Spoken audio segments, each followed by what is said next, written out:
নমস্কার।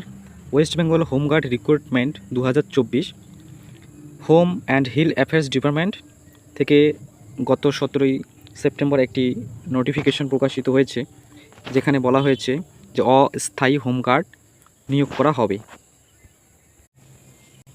এবং সেখানে 10 দিনের জন্য চুক্তিভিত্তিকভাবে নিয়োগ করা হবে। দুর্গাপুজোতে মূলত ভিড় সামলানোর কাজ করতে হবে, এছাড়া ভলান্টিয়ার হিসেবে পুলিশের কাজে সাহায্য করতে হবে। তো এই পদটির শিক্ষাগত যোগ্যতাও রয়েছে, ন্যূনতম অষ্টম শ্রেণী পাস, এছাড়া মাধ্যমিক পাস, উচ্চ মাধ্যমিক, গ্র্যাজুয়েশন পাস, এমনকি উচ্চতর শিক্ষাগত যোগ্যতা থাকলেও আবেদন করতে পারবেন। বয়সসীমা বলা রয়েছে 18 থেকে সর্বোচ্চ 40 বছর এবং বেতন অস্থায়ীভাবে প্রতিদিন 626 টাকা করে পাবেন। মোট 10 দিনে 6260 টাকা বেতন পাবেন এবং যারা হোমগার্ড পদে সিলেক্ট হবেন তাদেরকে 3 দিনের একটি ফর্মাল ট্রেনিং দেওয়া হবে। তো এই দেখতে পাচ্ছেন নোটিফিকেশনটি। তো এবারে মোট যে 14,000 শূন্যপদ রয়েছে সেটি জেলাভিত্তিক কোন জেলায় কতটি শূন্যপদ রয়েছে সেটি আমরা দেখব। তো বাঁ পাশে দেখতে পাচ্ছেন থানার নাম এবং ডান দিকে মোট শূন্যপদ। তো প্রথমে রয়েছে বারাসাত পিডি 400,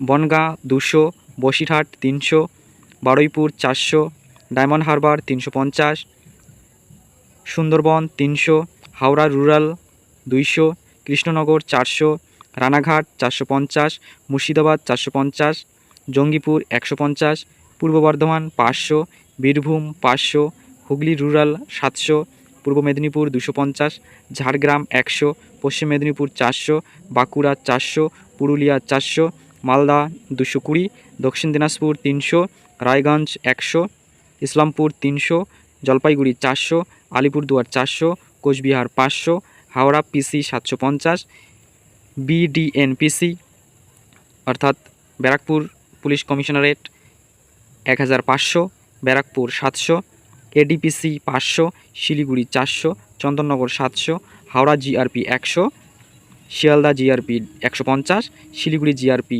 75, খড়গপুর জিআরপি 150। এই সব মিলিয়ে টোটাল পদ দাঁড়ালো 14,000। তো এইখান থেকে আপনি আপনার জেলায় কতটি পদ রয়েছে দেখতে পারবেন। এবং আবেদন প্রক্রিয়া বলা হয়েছে যে এক্ষেত্রে কোনো রকম আবেদন ফর্ম দেওয়া হবে না।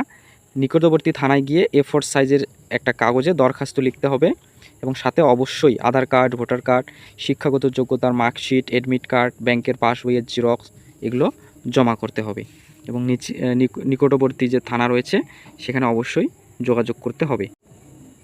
এবং নিয়োগ প্রক্রিয়া এক্ষেত্রে কোনো রকম লিখিত পরীক্ষা বা ইন্টারভিউ নেওয়া হবে না।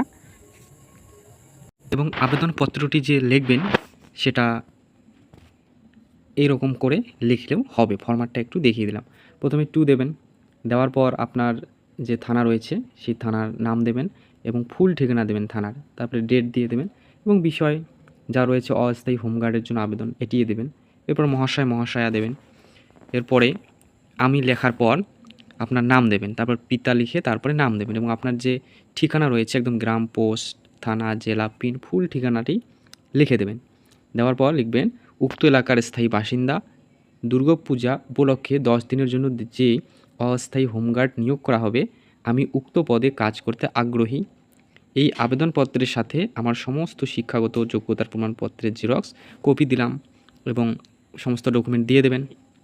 এরপর লিখবেন মহাশয় নিকট বিনীত নিবেদন এই যে আমার আবেদনটি মূল্যায়ন করে আমাকে উক্ত পদে নিয়োগ দিয়ে সমাজসেবা করার সুযোগ প্রদান করুন। এরপর ধন্যবাদ দেবেন। ধন্যবাদটা একটু মিডিলে দেবেন, এইখানে দেবেন এবং ডান দিকে লিখবেন বিনীত এবং নিচে আপনার নাম এবং তার নিচে অর্থাৎ একদম শেষে আপনার মোবাইল নাম্বারটি দিয়ে দেবেন। এই লেটারটির লিঙ্ক ডেসক্রিপশনে দিয়ে দেবো, সেখান থেকে আপনি ডাউনলোডও করতে পারেন। এবং নিকটবর্তী যে থানা রয়েছে সেখানে অবশ্যই যোগাযোগ করতে হবে। এবং নিয়োগ প্রক্রিয়া এক্ষেত্রে কোনো রকম লিখিত পরীক্ষা বা ইন্টারভিউ নেওয়া হবে না। তো আপনি যদি একজন ছাত্র কিংবা ফ্রি রয়েছেন, চাকরি খুঁজছেন, তো অবশ্যই অ্যাপ্লাই করতে পারেন। তো এই ছিল আজকের ছোট্ট ভিডিওটি দেখার জন্য অসংখ্য ধন্যবাদ।